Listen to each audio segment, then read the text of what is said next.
Kamusta na po kayong lahat mga kababayan? Ako po, eto ha, umpisahan na po natin at alam nyo naman po, lahat ng ating tinatalakay dito sa ating channel, maiinit ho mga bossing. At ayan nga po, isa sa tatalakayin natin, yung sagutan ni Bato de la Rosa at ni Senate President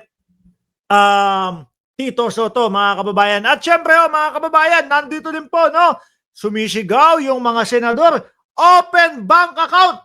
Lalabang kami dyan. Aba, matatapang. Mamaya, isa ho yan sa ating mga pag-uusapan sa umagang ito. Kaya po kung kayo ay hindi pa nakasubscribe dito sa ating channel, para hindi po kayo mahuli, malate, no, sa mga ganitong talakayan at ganitong mga usapan, no, pindutin nyo lang po yung subscribe button upang sa ganon kayo po ay laging ino-notify ni YouTube pag nag-uumpisa na po tayo ng ating mga talakayan. At syempre ho mga kababayan, nandyan po sa ilalim ng pangalan ng Mark Ramos, nandyan ho yung like button. Ano po gagawin nyo? Simple lang ho. Pipindutin nyo lang po yung like button. Tapos gagayahin nyo po yung ginawa ni Shiro Kansaki. Kagaya po niyan. Sabi niya, number 1, yung kanyang like. Pag pindot nyo, i-komento ninyo kung pangilan ng inyong like para madaanan natin na shoutout ang inyong mga pangalan dyan sa comment section. O, nandyan po si Sir Joel Q ng Cereza Force. Nandiyan din po si Shiro Kansaki, si Chris Rose, sino pa sa ilalim? Si Egay Santos, si Vicente Tabas, sino pa? Si Slow Rock Medley, si Tommy ng Cereza Force, si Ma'am Delia Rosario, si Junior Constantino Domingo, si Slow Rock Medley ulit. Tapos, sa ilalim naman ho, mga kababayan, wala pong iba kundi si, abang haba ng usapan ninyo, si Ma'am Fatima Bello at si Oms S. Pwede ba isama yung Bolt sa bahay daw? Nakuha mo, sir. Si Dayan Asuncion, si Jorge Edralin, si Elma Singcuenco, at sino pa yung nasa ilalim dyan? Si Ma'am Neng Gigi. At sabi ni Mark Ramos, 5 minutes, Gina. Mamaya na ho yung iba, mga kababayan. Baka maubusan tayo ng oras. Si Arman Raquinho at si Ma'am Brenda Barton, Maxip, Elizabeth, yung mga nasa dulo. Game na ho, mga kababayan. Dito muna tayo mag-umpisa sa hero ho. Hero ha? Ng mga DDS.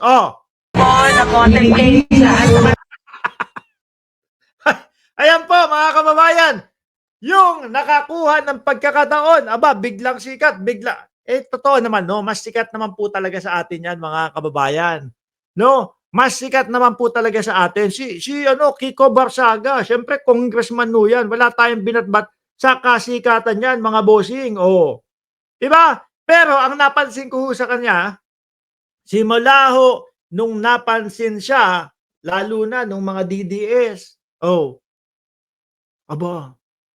minayat maya na yung post, mga kababayan. No? Minayat maya na yung post niya, mga bossing. Pakinggan po natin, mga kababayan, ha? Yung mga Duterte, kung ano po ang pasasalamat dito kay Barsaga na pamangkin po sabi, pinsan ni Kap Nino Barsaga. Pero ultimo si Kap Nino, mga bossing, ayaw ayaw sa ginagawa di na ako magtataka kung bakit Duterte supporter din may sayad din. May sayad din. Tingnan niya natin. BP, magpasalamat ka muna. Councilor Kiko Barsaga, maraming salamat po sa na-organize po. Ano ba yan? Parang walang pinagkaiba ho, mga kababayan, doon sa ano niya no? Doon sa suntok-suntok niya, doon kapag kayong makakita ng tiyempo, biglang magkakakarate ng mga ganon. Pakinggan natin habang nagpapasalamat ang Vice Presidente. Maraming salamat, Kiko Barsaga, for what? Nag-organize po na content page. Nag-organize. Siguro nag-organize doon sa kanilang lungsod ng ng tawag dito, mautog. No? Nag-organize siguro ng mautog doon sa kanilang lugar, mga kababayan. At sa Cavite, noong March 6, hindi kami nakarating, pero hindi nakarating ang Vice Presidente. Si Tatay Digong naman. Si Tatay Digong naman magpasalamat, ha? mahal at support ako sa amin. Totoo nga ho. Ganon din ang nakikita nyo dito sa batang ito. bukod sa may sayad sa ulo, baka nagsabi ibang drugs din yan. Tingin nyo may tama, mga kababayan? Kasi parang yung mga kilos niya ho talaga, yun yung napapansin ng mamamayang Pilipino eh. Lalo na nung mga kasamahan niya doon sa Congress.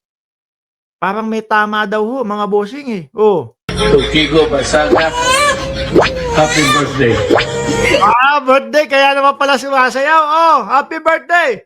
At sana, gumaling ka pa lalo. Pero siyempre mga kababayan, bilang isa sa nangangarap na maging House Speaker, hindi ho ako nagkamali mga bossing.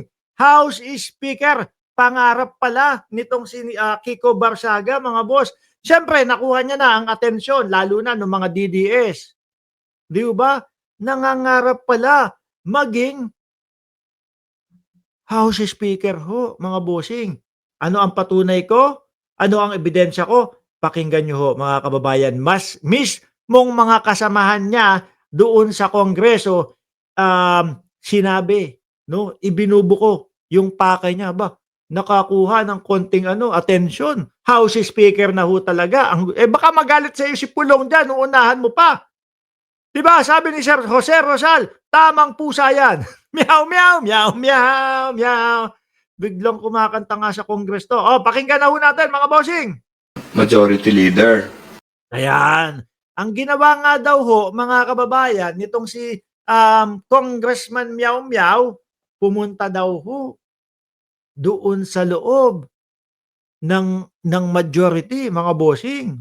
Kwento ko lang sa inyo, dalawa pang bagay. Kanina, tanghali, pumasok siya sa opisina ng Majority Leader. Pumasok sa opisina ng Majority Leader. Sino ba yan? Si Congressman Sandro Marcos, di ba? Mga bossing, kung di ako nagkakamali. Sige po, banat, sir. Sinara niya yung pintuan, tapos sabi niya, Mala FPJ yata to. Sinara niya yung pintuan. Pa! Tapos, ano sabi, sir? everybody sit down. Iba din ang tama, ano? Biruin mo, nasa minority siya. Tapos, pumasok siya doon sa opisina ng majority. Bukas ang pinto. Pagbukas, sabay sara ng pinto. Everybody sit down. Siyempre, magugulat ka nga naman. Hindi naman kasama to sa sa majority block Ano ginagawa nito dito? Pero sabi nga bilang marespeto at nasa tamang pag-iisip, yung majority leader, mga bossing, kumbaga, sige, hayaan mo lang. Tingnan natin kung ano ang sasabihin. Di ba? Tuloy. No? I want to tell you about my plans for what to do with Congress. Iba. No? Dahil nga po doon sa, ayun na. Pabagsakin natin, pababain natin. Si Romualdez,